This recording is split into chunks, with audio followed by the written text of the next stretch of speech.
Hi, hello, வணக்கம் and welcome back to Bagi's kitchen Mormilagai. இன்னைக்கு நம்ம பார்க்க போறது கல்கண்டு சாதம், கல்கண்டு பாத், கல்கண்டு பொங்கல் எப்படி வேணா சொல்லலாம். இது எப்படி பண்ணலாம், இதுக்கு என்னெல்லாம் இன்கிரிடியன்ட் தேவைன்னு பார்க்கலாம். வாங்க வீடியோக்குள்ள போலாம். கல்கண்டு சாதத்துக்கு ஃபர்ஸ்ட் அடுப்பு ஆன் பண்ணி ஒரு குக்கர்ல வந்து 1/2 லிட்டர் பால் ப்ளஸ் ஒரு 1.5 டம்ளர் தண்ணி சேர்த்தது எடுத்துக்கோங்க.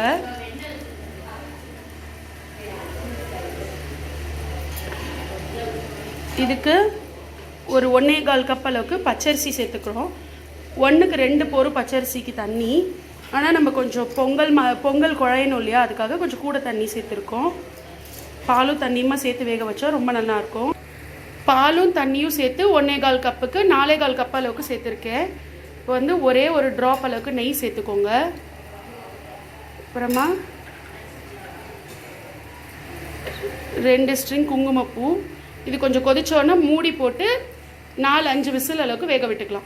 இன்னைக்கு தைப்பூசம்னால முருகனுக்கு நைவேத்தியம் பண்ணுறதுக்காக கல்கண்டு பொங்கல் பண்ணிட்டுருக்கேன்.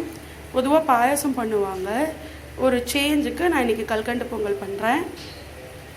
இந்த பொங்கல் ரொம்ப அருமையாக இருக்கும்.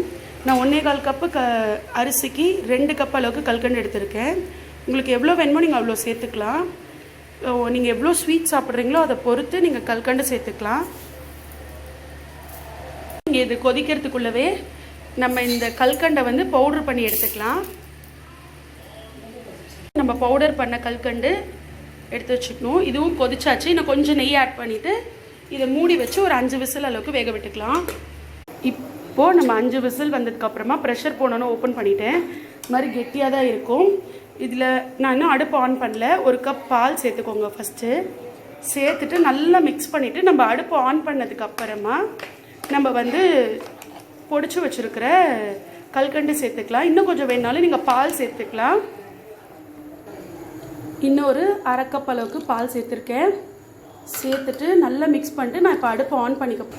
இப்போது நான் அடுப்பை ஆன் பண்ணதுக்கப்புறமா நம்ம பொடிச்சு வச்சுருக்கிற கல்கண்டை சேர்த்துக்கலாம். சேர்த்தோடனே இது கொஞ்சம் லிக்விட் ஆகும். இந்த சூட்லேயே கல்கண்டு வந்து கரைஞ்சிடும்.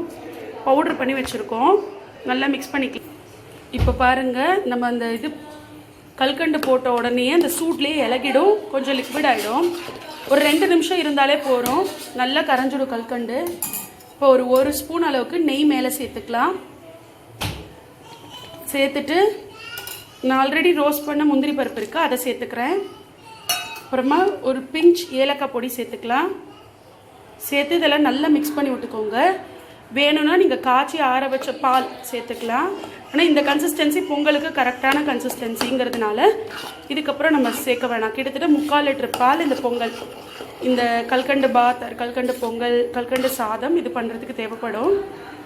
இன்றைக்கி தைப்பூசம் இல்லையா, முருகனுக்காக பொங்கல் கல்கண்டு பாத் ரெடி ஆயாச்சு.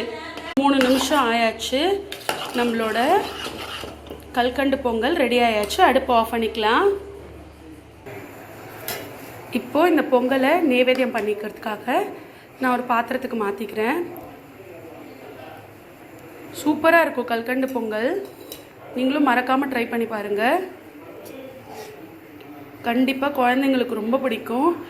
பெரியவங்களுக்கு கூட நம்ம இதை கொடுக்கலாம். ஒரு சேஞ்ச், எப்போதும் சக்கரை பொங்கல் வெல்லம் போட்டு பண்ணுறோம் இல்லையா, ஒரு சேஞ்சுக்காக இதை பண்ணி பாருங்கள், நல்லாயிருக்கும்.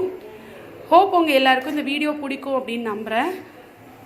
பிடிச்சிருந்தது அப்படின்னா லைக் பண்ணுங்கள், ஷேர் பண்ணுங்கள், கமெண்ட் பண்ணுங்கள். மறக்காமல் நீங்களும் இதை ட்ரை பண்ணி பார்த்துட்டு எப்படி இருந்தது அப்படின்னு எங்களுக்கு சொல்லுங்கள். இது வரைக்கும் நம்ம சேனலை சப்ஸ்கிரைப் பண்ணல அப்படின்னா சப்ஸ்கிரைப் பண்ணிக்கோங்க. இதே மாதிரி ஒரு இன்ட்ரெஸ்டிங்கான வீடியோவில் அடுத்தது உங்களை சந்திக்கிற வரைக்கும் டாடா, பை பை.